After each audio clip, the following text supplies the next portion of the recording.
From Pacifica, this is Democracy Now! Malcolm X continues to be a powerful icon in the American political imagination. But what do we really know about El-Hajj Malik El-Shabazz? Today, we're going to talk about the undiscovered Malcolm X, including new information about his assassination and the evolution of his political and social journey that ended in his assassination in 1965. Renowned African-American historian Manning Marable has passed away days before the publication of his monumental biography of Malcolm X. We play excerpts from our interviews with Marable, and we discuss his legacy with Michael Eric Dyson and Bill Fletcher. Then the author of the Goldstone Report backtracks on a key finding of his investigation into the 2008-2009 Israeli assault on Gaza. We detail a number of specific incidents in which Israeli forces launched direct attacks against civilians with lethal consequences. These were, with only one exception, where the facts established that there was no military objective or advantage that could justify the attacks. What part of his report did Judge Richard Goldstone actually retract, and why? We'll speak with Adam Horowitz and Lizzie Ratner, co-editors of an abridged version of the Goldstone Report. All that and more coming up.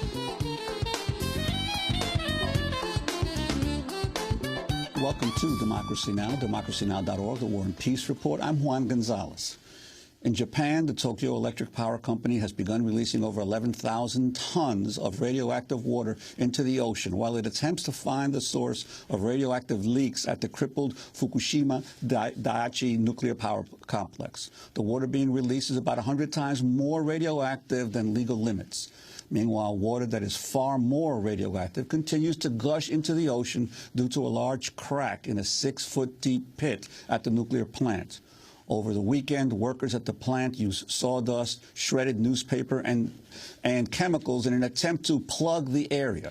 Water leaking from the pit is about 10,000 times more radioactive than water normally found at a nuclear plant. Yukio Edano is Japan's cabinet secretary. If the situation continues for a long time, the issue of accumulated radiation contamination will increase. Even if the sea does disperse the radiation, it will become a bigger problem, so we need to stop this from spreading out to sea as quickly as possible. In news from Ivory Coast, the International Committee of the Red Cross reports at least 800 people have been killed in the western town of Douai.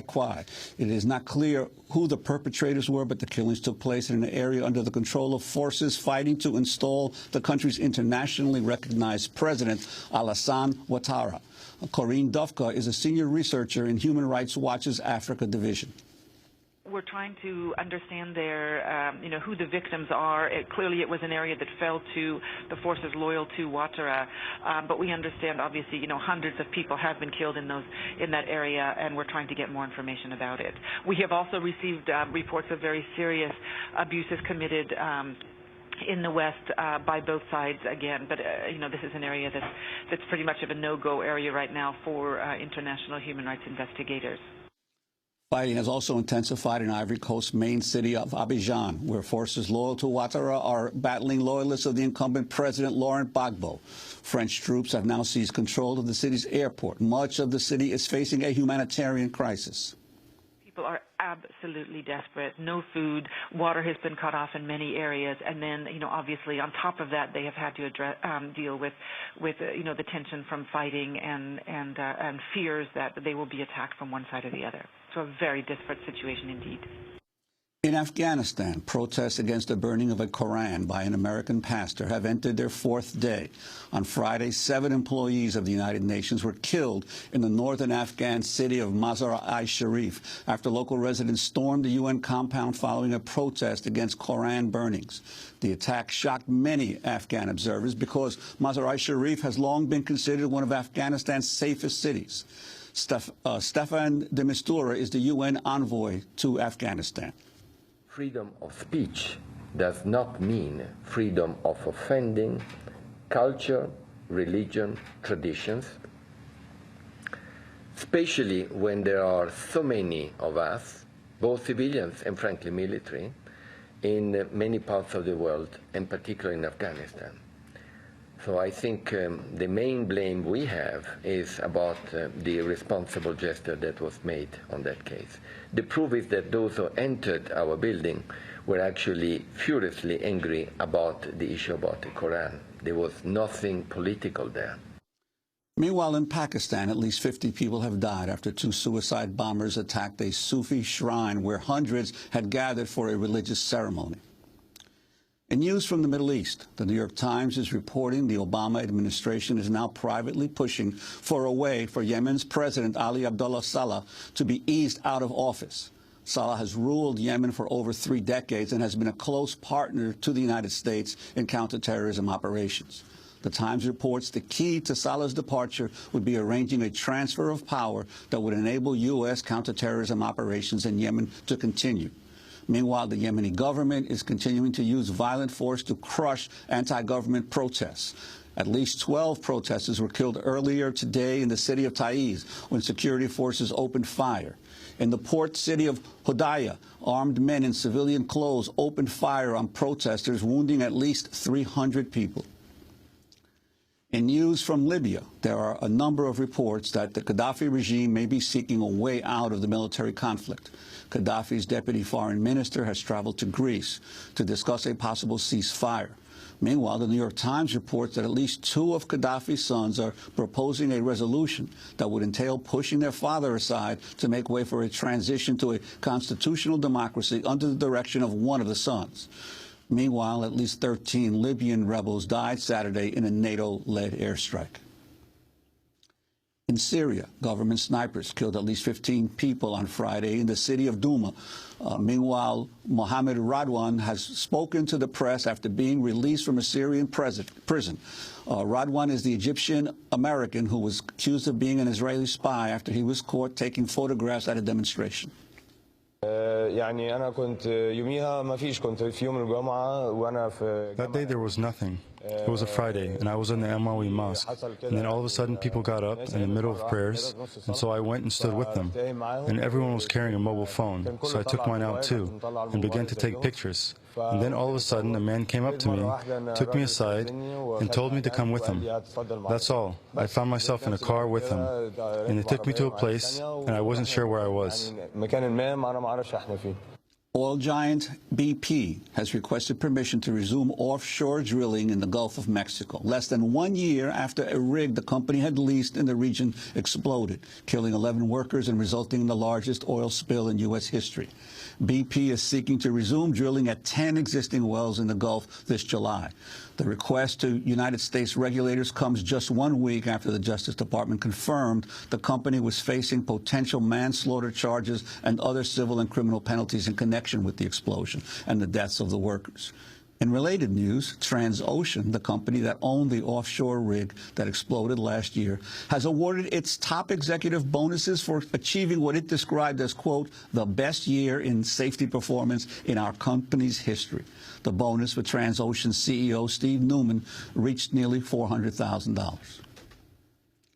The nation's official unemployment rate decreased slightly last month to 8.8% as the U.S. economy added 216,000 jobs. While the Obama administration praised the new job numbers, many economists point out that the recent drop in the unemployment rate is largely due to people leaving the labor force. Over the past 18 months, the unemployment rate has fallen from 10.1% to 8.8%. But during that same period, the labor force participation ratio, which measures the share of the U.S. population that has a job, has not changed. President Obama has officially launched his re-election campaign. Earlier today, the Obama campaign sent a video to supporters via email and text message. Some analysts predict Obama may raise and spend an unprecedented $1 billion in the campaign. China's best-known artist, Ai Weiwei, remains missing more than a day after he was detained by Chinese police. Chinese authorities detained him and his wife on Sunday and seized more than 30 computers from his studio.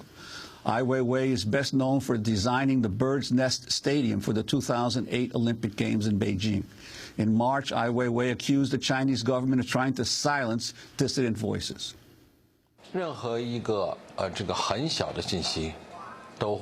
Any tiny piece of information can be a fatal blow to them. For example, someone says something about Jasmine. No one even knows who the person is. They haven't shown their face, but they can draw the support from a lot of young people. Mexican authorities say at least 20 people have been killed in Ciudad Juarez since Thursday. In at least 3 separate incidents, men armed with guns and Molotov cocktails targeted 2 bars and an outdoor food stand. According to Mexican police, a 10-year-old boy was among the victims of the violence. Ciudad Juarez experienced more than 3,100 homicides in 2010. The killings are largely attributed to the activity of drug cartels in the region. Meanwhile, a Mexican human rights organization claims nearly 5,400 people have gone missing since President Felipe Calderón initiated the country's war on drugs in 2006. A UN report claims government security forces may have played a role in some of the disappearances. And in labor news, more than 1,000 rallies and protests are being organized today as part of the We Are One Solidarity Day of Action. The protests are being held on the 43rd anniversary of the assassination of Martin Luther King, Jr. He died in Memphis, Tennessee on April 4th, 1868. He was in Memphis to support striking sanitation workers. And those are some of the headlines. This is Democracy Now!, democracynow.org, the War and Peace Report. I'm Juan Gonzalez.